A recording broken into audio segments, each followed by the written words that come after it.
स्वागत है आप सभी का दोस्तों। उम्मीद करता हूं कि आप सब अच्छे होंगे। आप दिन भर रिया की खबर देखते देखते बोर हो गए होंगे।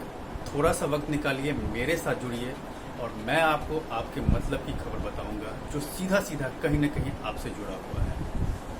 आज मैं आपसे बात करूंगा भारत और नेपाल के बीच ताज़ा हालात को लेकर, क्योंकि दोनों देशों के बीच रिश्ते पिछले मई महीने से तनावपूर्ण बने हुए हैं। हालांकि पिछले कुछ समय से ऐसा लग रहा था कि दोनों देशों के बीच रिश्ते सामान्य हो रहे हैं, पटरी पे आ रहा है और जब भी दोनों देशों के बीच बातचीत होगी तो उस बातचीत में इसका सीधा सीधा असर दिखेगा।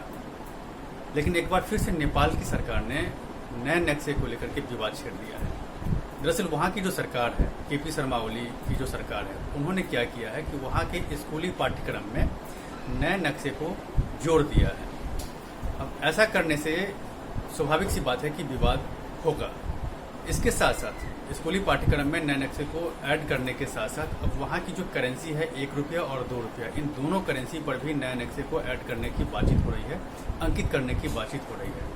अगर ऐसा होगा तो स्वाभाविक सी बात है कि जब दोनों देशों के बीच जो द्विपक्षीय बातचीत होने वाली थी, इस पर सीधा सीधा उसका असर पड़ेगा। हमें ये जानना जरूरी है कि दोनों देशों के बीच विवाद क्या है, क्यों विवाद शुरू हुआ था नक्शा को लेकर के। तो दरअसल ये विवाद पिछले मई महीने में उस समय हुआ था जब भारत के रक्षा मंत्री राजनाथ सिंह ने एक सड़क का उद्घाटन किया था वीडियो कॉन्फ्रेंसिंग के जरिए। उसी समय से दोनों देशों के बीच विवाद बना हुआ है। ये सड़क क्या है वो जानना जरूरी है, क्योंकि इस सड़क को लेकर के ही विवाद पूरा खड़ा है। रक्षा मंत्री राजनाथ सिंह ने जो सड़क का निर्माण किया था वो उत्तराखंड के पिथौरागढ़ जिले में से होकर के सीधा जाती है कैलाश मानसरोवर तक, और जो सड़क का जो निर्माण हो रहा है वो काला पानी, लिम्पियाधुरा और लीपू लेक होकर के मानसरोवर को जोड़ती है। यही जो 3 इलाके हैं, काला पानी, लिम्पियाधुरा और लीपू लेक, इन्हीं तीनों इलाकों को लेकर के विवाद खड़ा है। नेपाल का कहना है कि ये तीनों इलाके नेपाल के हैं, जबकि भारत का कहना है कि ये तीनों इलाके भारत के हैं और भारत अपने इलाके से होकर के इस सड़क का निर्माण कर रहा है जो सीधा कैलाश मानसरोवर तक जाती है। भारत का ये भी कहना है कि जब ये सड़क बनकर के तैयार हो जाएगा, उसके बाद जो भी श्रद्धालु हैं जो मानसरोवर कैलाश की यात्रा करना चाहते हैं वो आसानी से और बहुत कम समय में इस इलाके से यात्रा करके कैलाश मानसरोवर तक पहुंच सकते हैं। अब विवाद का जड़ यही 3 इलाका है, काला पानी, लीपू लेक और लिम्पियाधुरा। अब नेपाल सरकार जो है उसका क्या स्टैंड है? पहले तो वो कह रहा था कि ये नेपाल का इलाका है, लेकिन अभी जो ताज़ा हालात जो है, जो किताब में जो इस नक्शे को ऐड किया गया है उसमें ये मेंशन किया गया है कि 1962 में जब भारत और चीन के बीच युद्ध हुआ था, तो युद्ध के बाद जब भारतीय सैनिक वापस लौट रहे थे उस समय में भारत के तत्कालीन प्रधानमंत्री जवाहरलाल नेहरू ने कहा था नेपाल के राजा महेंद्र से कि कुछ समय तक के लिए आप हमारे सैनिक को अपने इलाके में रहने दीजिए। ये तर्क दे रहा है और ये कह रहा है कि उस समय से लेकर के अब तक भारत जो है उस इलाके में रह रहा है, जबकि भारत को इलाका खाली करना चाहिए, लेकिन भारत उस इलाके को खाली नहीं करके अब अपने नक्शे में उसको ऐड कर लिया है, जो बिल्कुल गलत है। वो इलाका नेपाल का है और नेपाल हर हाल में उस इलाके को लेकर के रहेगा, जबकि भारत सरकार का स्टैंड साफ है। भारत सरकार ये कह रहा है कि ये तीनों इलाके भारत के हैं और भारत अपने इलाके से होकर के सड़क का निर्माण कर रहा है जो सीधा मानसरोवर तक जाती है। अब इस इलाके को लेकर के विवाद ऑलरेडी चल रहा है। अब क्या है कि नेपाल में भी इस चीज़ को लेकर के विद्रोह शुरू हो गया है। मतलब धीरे धीरे लोग नेपाल की सरकार के अगेंस्ट में बोलने लगे हैं। नेपाल का जो त्रिभुवन यूनिवर्सिटी है, वहाँ जो विदेश मामलों के जानकार हैं, उनका कहना है कि चूंकि दोनों देशों के बीच विवाद है तो विवाद को ख़त्म करना बहुत ज़रूरी है।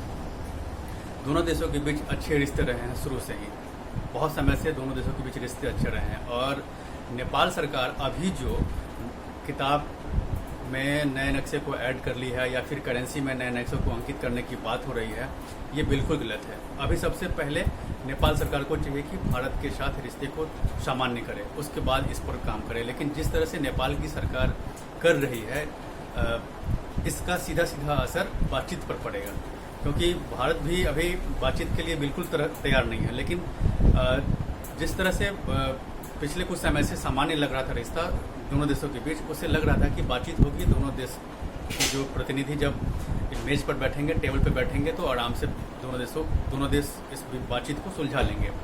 लेकिन अब एक के बाद एक जो वहाँ की सरकार कर रही है नक्शा को लेकर के विवाद, उससे स्पष्ट है कि ये विवाद और गहराएगा। कुछ लोग ये भी मानते हैं, जो विदेश मामलों के एक्सपर्ट हैं, उनका ये भी मानना है कि इन सब चीज़ों के पीछे सीधा चीन का ये है, हस्तक्षेप है। क्योंकि चीन के साथ भी हमारे जो रिश्ते हैं वो मई महीने से ही सीमा विवाद है लद्दाख में, और पहले चीन के साथ शुरू हुआ था और उसके जस्ट बाद नेपाल के साथ शुरू हुआ है। तो एक्सपर्ट का ये कहना है कि चीन चाहता है कि नेपाल के जरिए भारत को तंग करना, इसीलिए चीन ने नेपाल से ये कहा है कि आप उसके इंडिया के कुछ इलाके को अपने नक्शे में शो कीजिए। तो ये जो गतिविधियां हैं ये इंटरनेशनल लेवल पे चल रही है।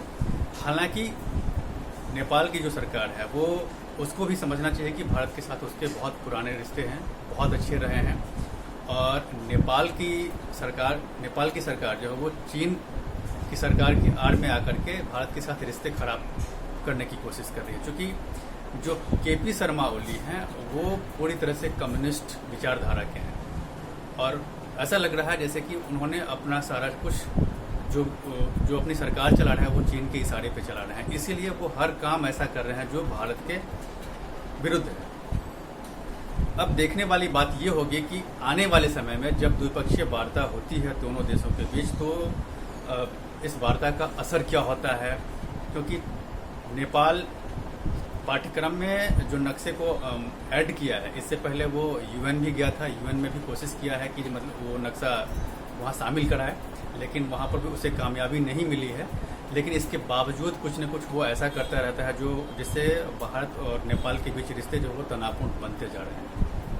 अब इंतजार है इस बात का कि कब दोनों देशों के बीच बातचीत होती है। इस बातचीत से जो भी निकलेगा उसका मैं अपडेट करूँगा आपको अगर मेरा वीडियो पसंद आए तो आप इसे लाइक करें, शेयर करें और सब्सक्राइब ज़रूर करें। धन्यवाद।